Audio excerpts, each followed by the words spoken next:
நண்பர்களே, நான் தான் உங்கள் சுபிக்ஷா. எல்லோரும் எப்படி இருக்கீங்க? நல்லா இருக்கீங்களா? ஸோ நண்பர்களே, நானும் தினமும் ரிவ்யூ போடணும்னு ஆசைப்பட்றேன். பட் எனக்கு சுத்தமாக டைமே இல்லை. அதுவும் இல்லாமல் ஜியோ ஹாட்ஸ்டாரில் செகண்ட் லவ் ஷோவை பார்த்தீங்கன்னா 7 எபிசோடாக போட்டுட்டாங்க. ஸோ எனக்கு பார்த்துட்டு ரிவ்யூ கொடுக்கவே முடியல நண்பர்களே. ஸோ இன்றைக்கி தான் எல்லா எபிசோடையும் பார்த்து முடித்து ரிவ்யூ கொடுக்கறதுக்காக வந்துட்டேன். போன வாரம் பார்த்திங்கன்னா 3 எவிக்ஷன் நடந்தது.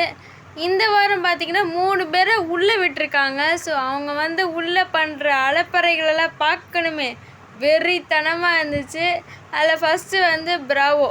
இவர் ஆல்ரெடி பிக் பாஸ்லேயே வந்தவர் தான், வைல்டு கார்டாக. ஸோ இதுலேயே உள்ள வைல்டு கார்டாக வந்துட்டுறாரு. அடுத்து பார்த்திங்கன்னா ரெக்ஸுன்ற ஒருத்தர் இப்போ எனக்கு அந்தளவுக்கு அவர் யாருன்னு தெரியல, பட்டு பாப்புலர்னு தான் நினைக்கிறேன். அவர் தான் உள்ளே வந்தார். அதுக்கப்புறம் பார்த்திங்கன்னா நிவேதிதான்னு ஒருத்தங்க வந்தாங்க. இவங்கெல்லாம் உள்ளே வந்தோன்னே இருக்கு பாருங்கள், ஜோடியெல்லாம் பிரிஞ்சிருச்சு நண்பர்களே, பிரிஞ்சிருச்சு. நான் போன வாரம் யாரெல்லாம் பாப்புலரான ஜோடின்னு சொன்னேனோ அவங்க யாருமே இப்போது ஒன்றாவே இல்லை நண்பர்களே. ஸோ இதில் பார்த்திங்கன்னா தினேஷ் வீணா மட்டும்தான் இப்போ ஒன்றா இருக்காங்க, மற்ற எல்லாருமே பிரிஞ்சு போயிட்டாங்க. இது எப்படின்னே தெரியல. பார்ப்போம் என்ன நடக்குதுன்னு. லாஸ்ட்டில் சம்பவம் இருக்குது நண்பர்களே, சம்பவம் இருக்குது. அதுக்கேற்ற மாதிரி நடுவில் பார்த்திங்கன்னா பிக் பாஸ் சீசன் 10 வரப்போகிறது. எப்போ? செப்டம்பர் 6ஆம் தேதி. நான் ரொம்ப எக்ஸைட்டிங்காக வெயிட் பண்ணிகிட்ருக்கேன். நீங்களும் பார்த்து என்ஜாய் பண்ணுங்கள்.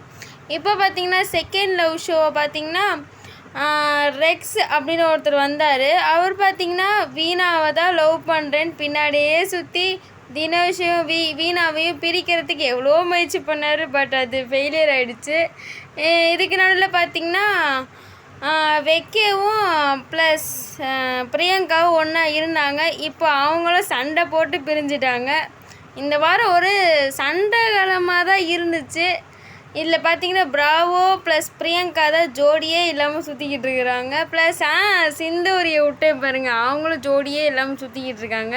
அதுக்கப்புறம் பார்த்திங்கன்னா மோனிஷாவும் ப்ளஸ் ஆபித்தும் லவ் பண்ணிகிட்டு இருந்தாங்க. இப்போ நடுவில் நிவேதிதா வந்தோடனே ஆபித் நிவேதிதாவை லவ் பண்ண போயிட்டார். மோனிஷாவும் இப்போ தனியாக சுற்றிக்கிட்டு இருக்காங்க. ஸோ லாஸ்ட்டில் ஷோ எப்படி போகுதுன்றதை நான் வெயிட் பண்ணி பார்த்துட்டு சொல்கிறேன் நண்பர்களே. ஸோ சப்ஸ்கிரைப் பண்ணி வச்சுக்கோங்க. அடுத்த வாரமும் 7 எபிசோடாக விட்டுட்டாங்கன்னா நான் அடுத்த வாரம் சண்டே தான் ரிவ்யூ போடுவேன். ஸோ சேனலை சப்ஸ்கிரைப் பண்ணி வச்சுக்கோங்க. இனிமேல் ரிவ்யூலாம் இதில் தான் வரும். இவ்வளோ நேரம் பொறுமையாக பார்த்ததுக்கு தேங்க்யூ.